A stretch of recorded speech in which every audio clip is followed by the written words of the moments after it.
क्योंकि आज भगवान का प्रागट है, भगवान का उत्सव है। बाकी शेष 2 दिन और बच रहा है, आप 2 दिन परेशान करेंगे, इसके बाद कोई परेशान नहीं करेगा। सभी लोग हाथ खड़े कर लीजिए, बड़े भाव के साथ। ओ राम कहने से कर जाएगा, राम कहने से, मतलब इसको मुझे ऐसा लग रहा है आप लोगों को घर से बाहर नहीं जाना थे, गांव से बाहर नहीं जाना थे। भगवान से घर से पार जाना है तो सभी लोग काली की सेवा करते हैं। ओ राम कहने से तर जाएगा, राम कहने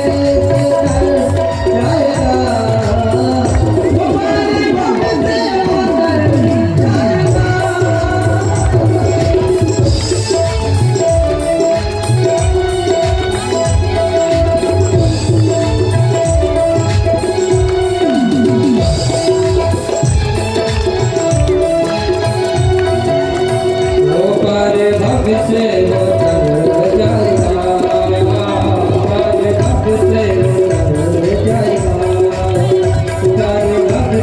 तर जाएगा, हमारे भक्त से होकर जाएगा।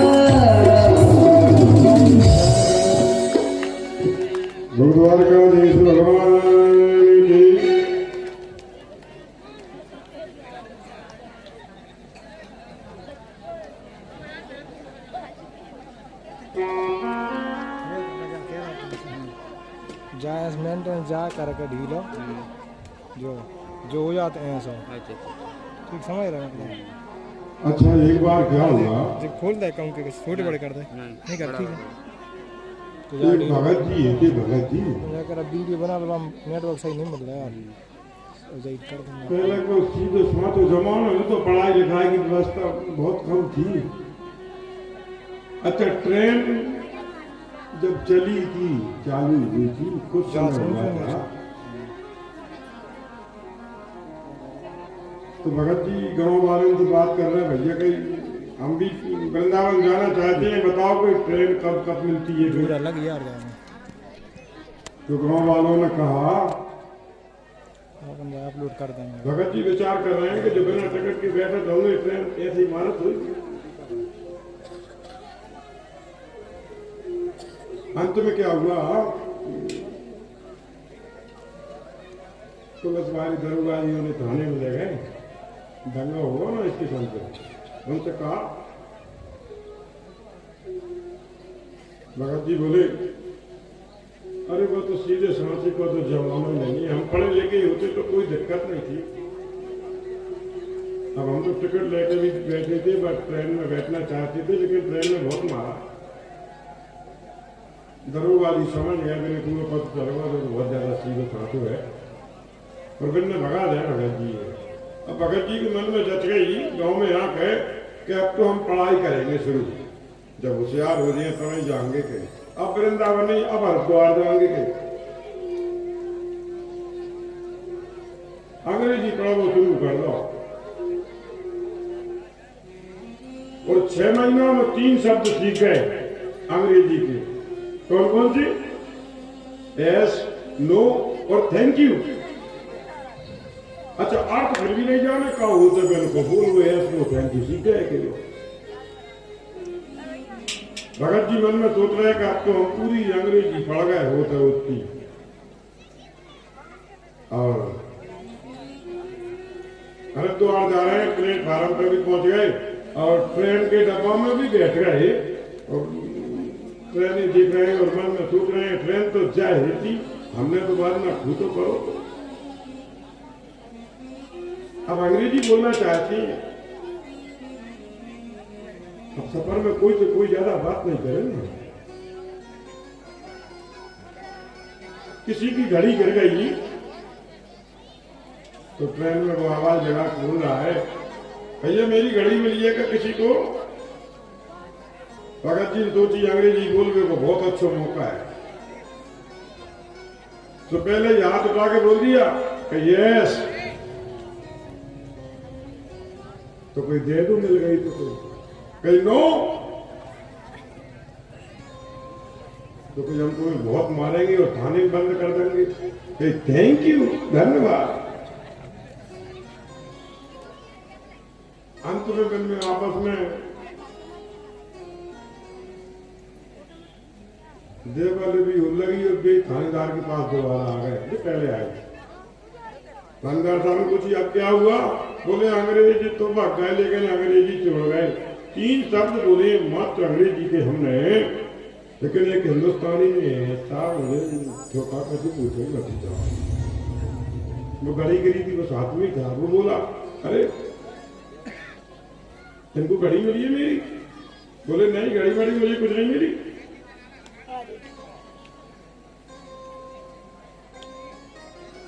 अब घड़ी जिनकी खो गई थी वे समझ गए कि जी तो वैसी बुद्धा है वे। तो दरोगा जी सामने बोले सुनो साहब कहिए अंग्रेजी जानते कहीं? हाँ। तो कोई अंग्रेजी में बात करना? बिल्कुल। कि हमारी घड़ी मिली है आपको, बताओ। यस। खाने में ही हो रहा ये होगा तो कोई दे दो, कोई नो।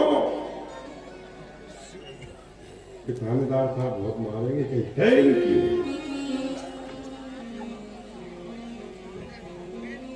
तो एक थानेदार साहब ने और धरो कन कटिंग कहते हैं चलो को, और उनसे बोल दिया गया कि तुम तो भगवान को भजन करो जाके, कहते जी अंग्रेजी में बीत रहे हो, अंग्रेजी साथ थोड़ी देगी, अंग्रेजी से परलोक थोड़ी सुधरेगा।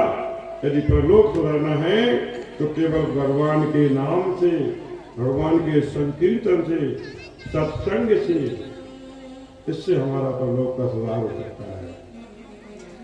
बोलो द्वारकाधीश भगवान की। नमस्तुभ्यं यथा देवानां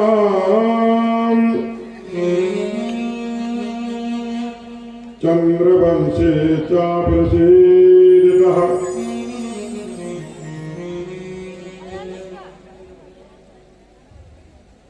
सुखदेव जी महाराज जो है गंगा जी के पावन तट पर परीक्षित जी महाराज को ये कथा श्रवण करा रहे हैं और बोल रहे हैं भगवान के 24 अवतार अलग अलग विवरण किए हैं। राम अवतार के विषय में चर्चा हुई तो 12 कलाओं से सुशोभित थे राम जी महाराज, और कन्हैया जो है वो 16 कलाओं से सुशोभित है। अरे बना लो, बनी नहीं है बात,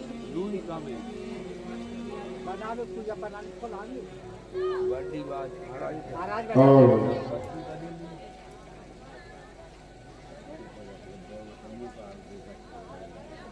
ब्रजमंडल में चल करके देखते हैं तो क्या है, ये 2 वंश ऊपर से चले हैं। 2 वंश कौन कौन से चले? सूर्य वंश और चंद्र वंश। तो सूर्य वंश में राम जी का आगमन हुआ है और चंद्र वंश में तो कन्हैया स्वयं आए हैं ना।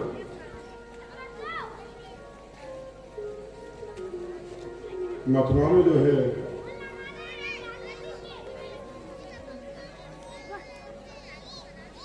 उग्रसेन जी महाराज के यहाँ जो कंस का प्रकट हुआ था, तो कंस कैसे नक्षत्र में जन्म लो? कंस ने पुनर्वश 9वीं सात है, बालक जन्म आदि रात है, आस पास घर उजर करे और 9 धरत को बम मन मरे। जो बाबा नाम रखने वाला होगा बाकी विराधि राधि बोल जाए, ऐसा नक्षत्र होता है। पुनर्वश हो, 9 सात हो, आदि रात का समय हो। ब्राह्मणों ने कहा उग्रसेन महाराज से कि तुम्हारा बालक तो बहुत अशुभ घड़ी में इसने क्या करे, केला के पत्ता में लपेट के और जमुना जी में बहा दिया। तो इधर जो है वसुदेव जी के पिताजी जो सुरसेन जी महाराज थे, वो जमुना में स्नान कर रहे थे, तो उन्होंने इस बालक को देखा, उन्होंने लालन पालन किया, कुछ बड़ा हुआ। नारद जी के द्वारा पता चल गया, कंस नाम रखा हो गया। बोले बाबा से मिलना हो गया तपस्या करके। बोले बाबा ने एक धनुष दे दिया और बोल दिया कि हे राजन, पहली बात तो ये धनुष कोई उठा नहीं सकता, तोड़ नहीं सकता, और जो तोड़ देगा ना वो तुम्हें छोड़ नहीं सकता।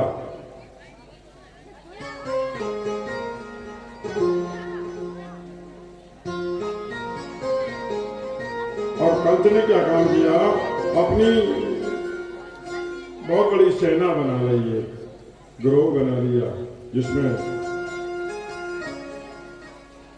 तृणापुर, प्रलंबासुर, पूतना इत्यादि एक से एक अति रति दिग्गज वीर शामिल कर लिए और मथुरापुरी पे आक्रमण कर दिया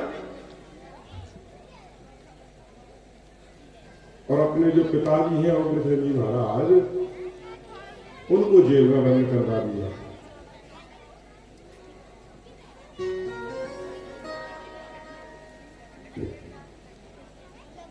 इस चर्चा को इसलिए हम बार बार कर रहे हैं कि जो भी पुत्र अपने पिता का अनादर करता है, अपमान करता है, कितना ही सामर्थ्यवान हो, समझ लेना चाहिए कि उसका पतन का समय आ गया।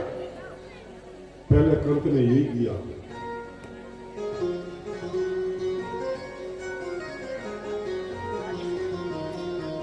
और कंस की बहन है चाचा जी की बालिका देवकी। कंस ने विचार किया कि इनका विवाह कर देना चाहिए, तो वसुदेव जी के साथ में विवाह कर दिया और विदा करने के लिए स्वयं रथ पर बैठ के और घोड़ों की चाबुक जो है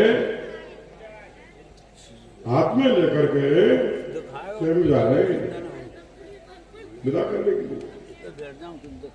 परंतु आकाशवाणी होती है कि हे कंस, जिस बहन की तू विदा करने के लिए जा रहा है ना, इसका अष्टम गर्भ जो है तुझे मारने वाला होगा, तेरा काल होगा।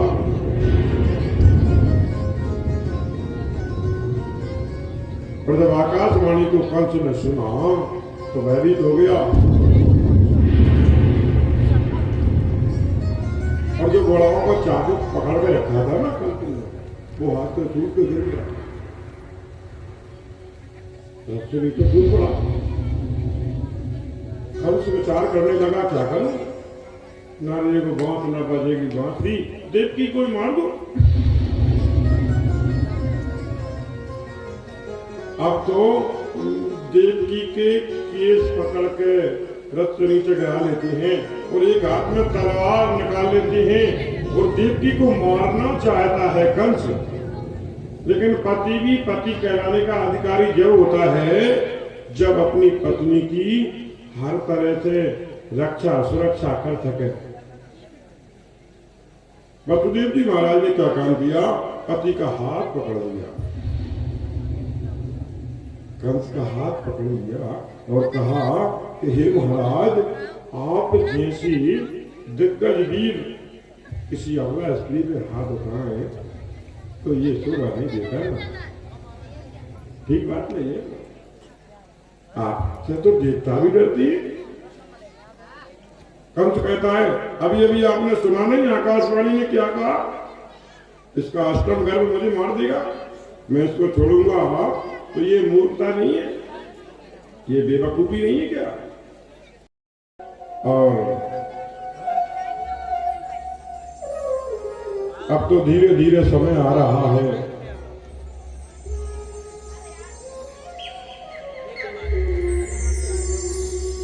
और ब्रजवासी जो है कन्हैया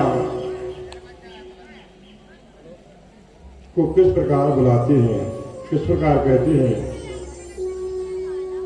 कि कन्हैया आ जाओ रे।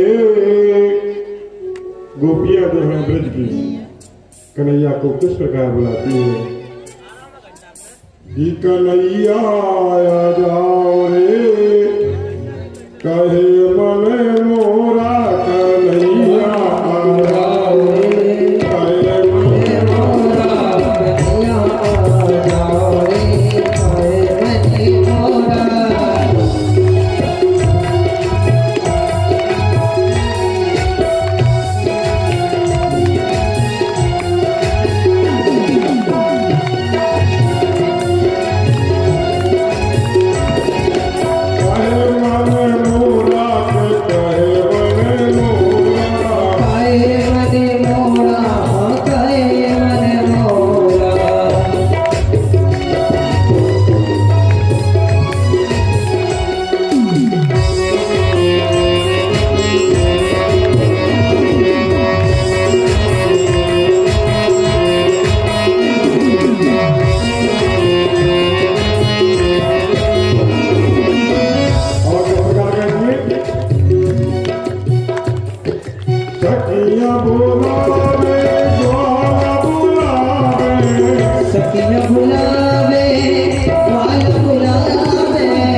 राजन, इधर जो है अब धीरे धीरे भादों का महीना आ जाता है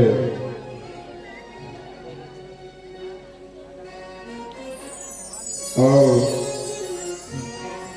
रोहिणी नक्षत्र है और भगवान नारायण ने आदेश कर दिया योग माया को कि जाइए यशोदा मैया के यहाँ आप प्रकट हो जाएंगे। और रात्रि के ठीक 12:30 बजे हैं।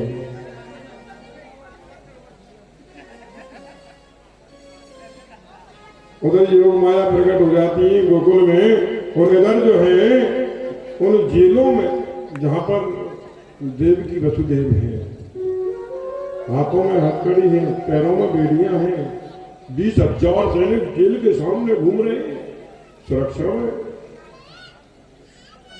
और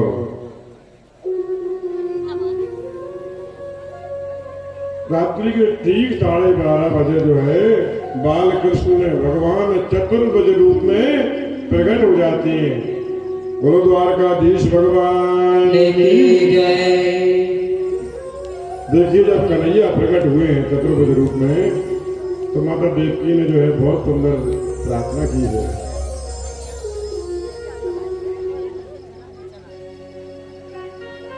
कन्हैया कहते हैं मैया आपने हमारी बड़ी भयंकर तपस्या की है इसलिए हम आपके पुत्र बन करके आए हैं।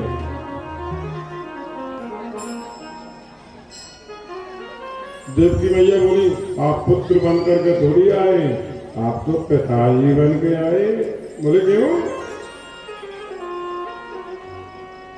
कोई क्या कहेगा 4-4 हाथों वाला बालक है इनका, क्या कहेगा?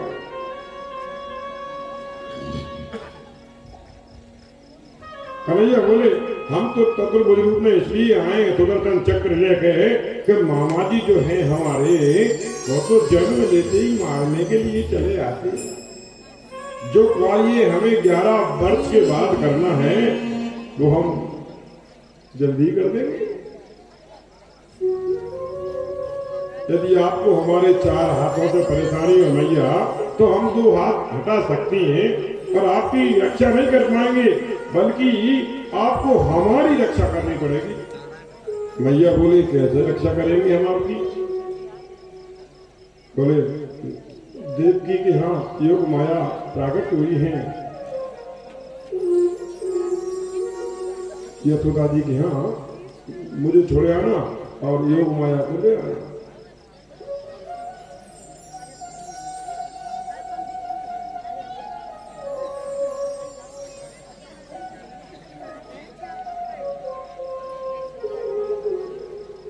अब तो जो है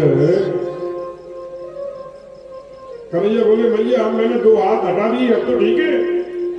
यशोदा जी बोली अभी कहा ठीक है, कोई क्या कहेगा कितने बड़े हो छोटे बनो। अब तो कन्हैया छोटे हो जाते हैं। बोले मैया अब तो ठीक है। मैया बोली अभी कहा ठीक है। बोले क्यों? अभी आपने वस्त्र पहन रखी है ना, कोई क्या कहेगा वस्त्र पहने हुए वाला कहरा हुआ है निकालो। कन्हैया बोले मैया कितना परेशान करती हो, कभी कहती हो 2 हाथ हटाओ, कभी कहती हो छोटा बनो। अब वस्त्रों के विषय में बात कर रही।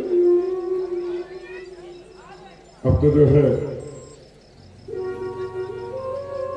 वसुदेव जी बोल रहे कि हम आपको गोकुल तो छोड़ देंगे यशोदा जी के पास, पर हमारे हाथों में हथकड़ी है, पैरों में बेड़ियां हैं, जेलों में ताले डले हैं, 20,000 सैनिक घूम रहे हैं, हम आपको लेकर कैसे जाएंगे? भगवान कहती है, कन्हैया कहती है जो जीव मेरा सहारा लेता है ना मैं उसके सारे बंधन खोल देता हूं। ऑटोमेटिक हाथों की हथकड़ियां जो है टूट जाती हैं,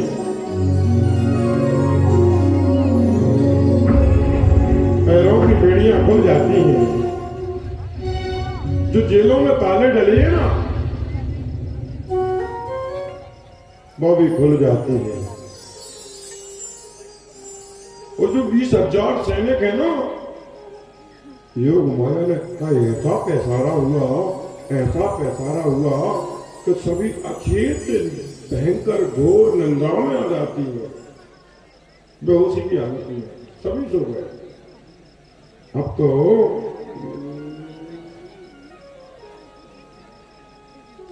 वसुदेव जी महाराज जो है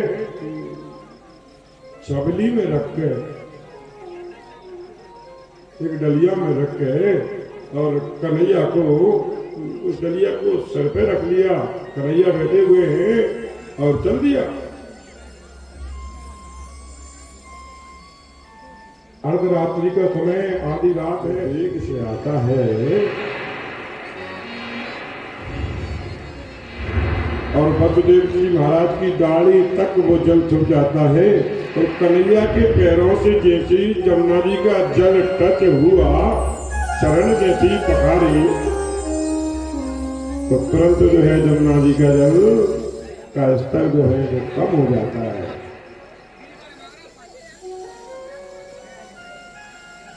और धीरे धीरे धीरे धीरे वसुदेव जी महाराज गोकुल में पहुंचते हैं। योग माया का पैसारा है गोकुल में, सभी अचेत अवस्था में है, सभी सोए हुए हैं, अर्धरात्रि का समय है और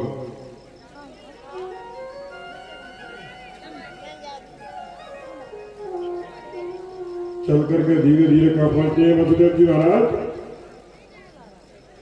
यशोदा मैया के महल में, जहाँ योग माया प्रकट नहीं है ना। तो वसुदेव जी ने क्या काम किया, कन्हैया को वहीं सुला दिया माता यशोदा के पास, और योग माया को, उस देवी को साथ में लेकर के वसुदेव जी महाराज वापस आ जाते हैं। तब तक परीक्षित जी ने प्रश्न कर दिया सुखदेव जी से, महाराज ये बताओ, भगवान ने अवतार लिया मथुरा में, तुरंत क्यों भागे गोकुल के लिए? क्या कंस से डरते थे? सुखदेव जी कहते हैं, राजन, मथुरा जो है माया की नगरी है और गोकुल जो है वो ज्ञान की नगरी है। परमात्मा पहले माया की नगरी को त्याग करके ज्ञान की नगरी गोकुल में प्रवेश हुए हैं। और जैसी योग माया को लेकर के वसुदेव जी महाराज जेलों के अंदर पहुंचे हैं देवकी के पास, तो क्या हुआ, वैसी की वैसी हाथों में हथकड़ियां लग जाती हैं, पैरों में बेड़ियां लग जाती हैं, जेलों में ताले लग जाते हैं, क्योंकि योग माया का जब आना हुआ, माया जब आती है तो पता है क्या होता है, हलचल मच जाती है। और भगवान जब रहती है तो शांति रहती है। कन्हैया जब तक थे विशेष शांति थी। अब तो जैसी योग माया आई तो उस कन्या ने रोना शुरू किया, तो 20,000 सैनिक जग जाते हैं और हड़बड़ा कर दौड़ते हुए कहाँ पहुंचे? कंस के पास। महाराज, 8वें वाले गर्भ ने जन्म ले लिया। अब तो कंस दौड़ लगा करके आता है, हाथ में तलवार लेकर गए, और जैसे ही माता देवकी के पास में आया तो माता देवकी जो है झूठी हो रही है, उन्हें सब पता है। कहती हैं, भैया तूने मेरे 6 पुत्रों को मार डाला और ये तो कन्या है, आपकी भानेज है, वैसे भी 100 महाराज और एक भानेज, इसको क्षमा कर दो।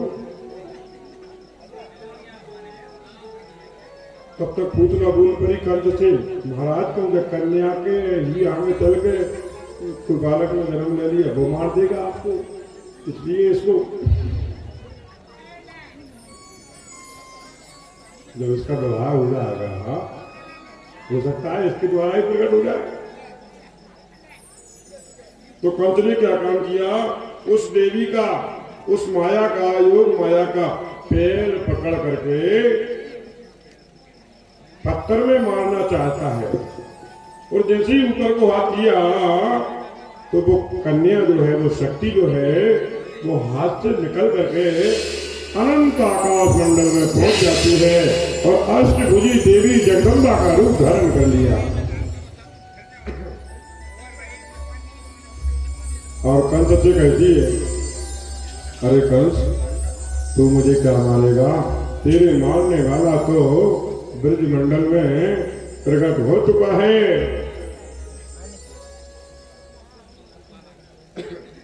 कंस बोलो, माता जी जाओ बता दो कौन से गांव में प्रकट हो। योग माया बोले, ये नहीं बताऊंगी, मैं ढूंढते रहना। इतना बोल करके योग माया जो है अंतर ध्यान हो जाती है।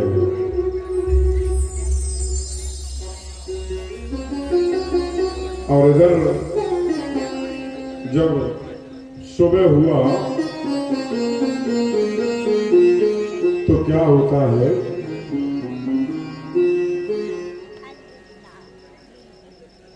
सभी देवी देवता, 33 करोड़ देवी देवता आ जाती हैं कन्हैया के दर्शन को ललायत हैं। सूर्य नारायण भगवान झगड़ा करने लगे, चंद्रमा से जल्दी हटो, हमारे लिए लाला के दर्शन करना है। चंद्रमा बोले, अरे जब राम जी का अवतार हुआ था तो हम भी आपके आगे बहुत रोए थे कि आप हटो, राम जी का अवतार तो 12 बजे हुआ था ना, लेकिन इस समय रात्रि के 12 बजे हुआ है। दोनों में झगड़ा होता है, चंद्रमा में और सूर्य में।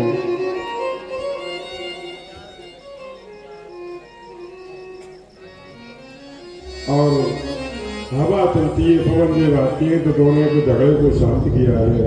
धीरे धारण करो, सभी के लिए दर्शन मिलेंगे। और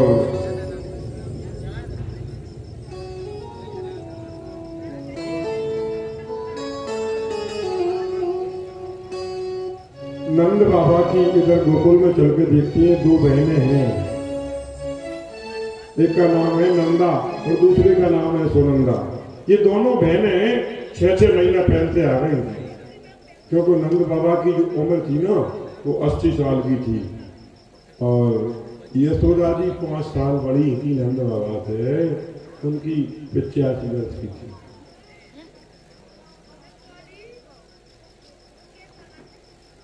अब सुनंदा विचार कर रही है कि भाभी जी यानी यशोदा जी सुबह 4 बजे उठती थी और 7 बज चुके सुबह के, अभी तक गेट लगा हुआ है, क्या कारण? अब जैसी अंदर जाती हैं तो झीनी सी चादर ओढ़ के कोई बालक पड़ा है, तो बहुत गदगद हो गई सुनंदा जो है और बोलने लगी कि हे परमात्मा, ये लाला होना चाहिए, कन्या ना हो। कन्या होने में और तो कोई परेशानी नहीं है, कारण ये है जो नंद होती है ना, नंद ये ऐसे अवसर का, ऐसे मौका का बहुत लाभ लेना चाहती है, क्योंकि यशोदा मैया के गले में एक नव लक्का हार था। तो नंदा और सुगंधा ने पहले ही चर्चा कर लिया था, यदि लाला होगा तो भाभी जी से ये हार हम जरूर भेंट में लेंगे, और तुम कन्या यदि हुई तो फिर मैं कार्रवाई कर सकता हूँ देवी में, इसलिए लाला होना चाहिए। सुनंदा ने 21 बार हरिशरणम का जाप किया।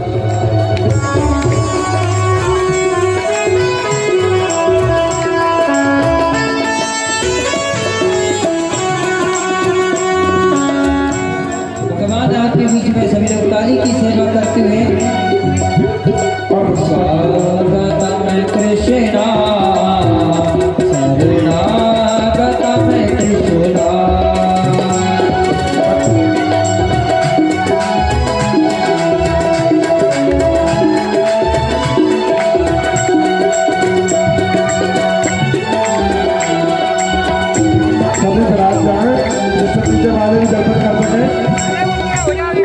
और बच्चों को एक तरफ कर रही है, बालकों के लिए आगे से बालक जो है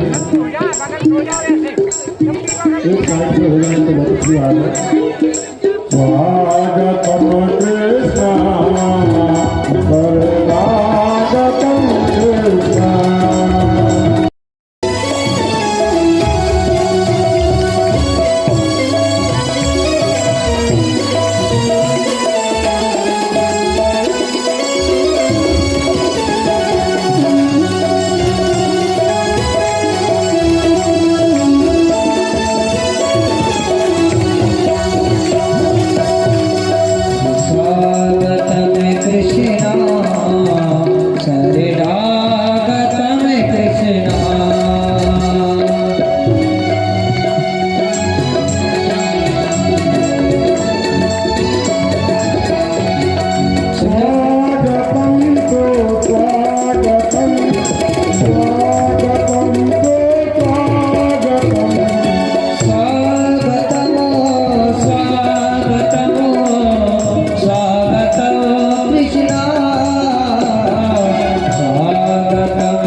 कृष्णा शरणागत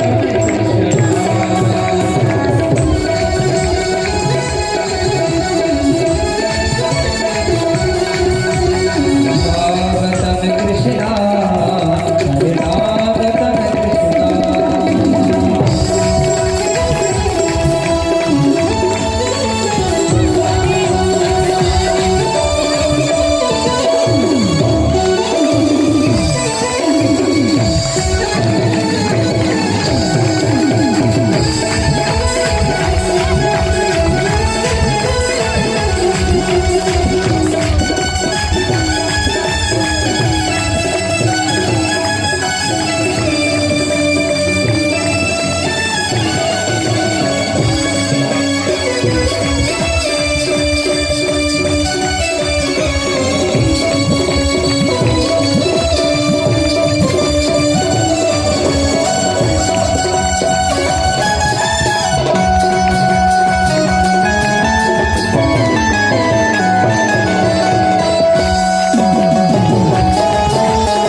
तो ऐसे काम चलेगा?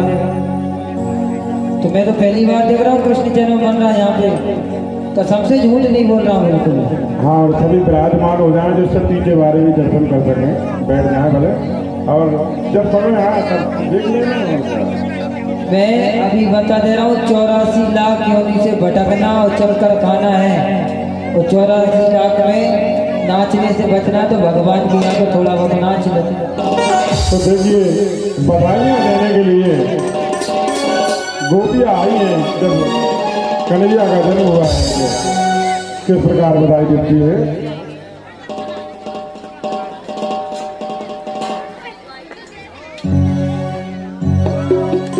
लाला जन्म सुने आई, जिसको भी नाचना है सभी बधाई में नाच लेते, और बालकों को पीछे करना, ऐसा ना हो कि किसी के लग जाए। लाला जन्म सुन आई, यशोदा मैया दे दो बधाई। लाला जन्म सुन आई, यशोदा मैया दे दो बधाई।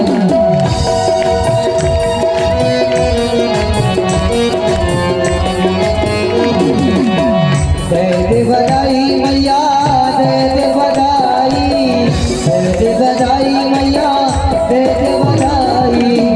लाल जन्म सुने आई, यशोदा मैया दे दे बधाई।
यज्ञना में बाज रही है बधाई नाद झुक यज्ञना में बाज रही है बधाई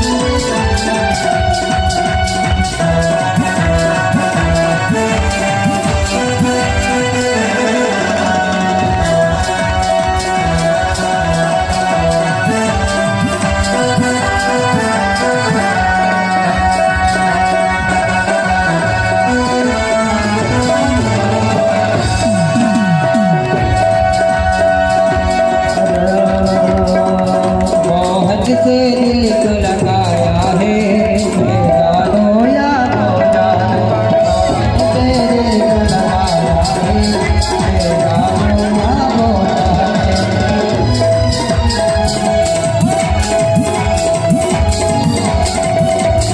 वो जाने आवे जानो वो जाने आवे जानो चलिया से दिल को लगाया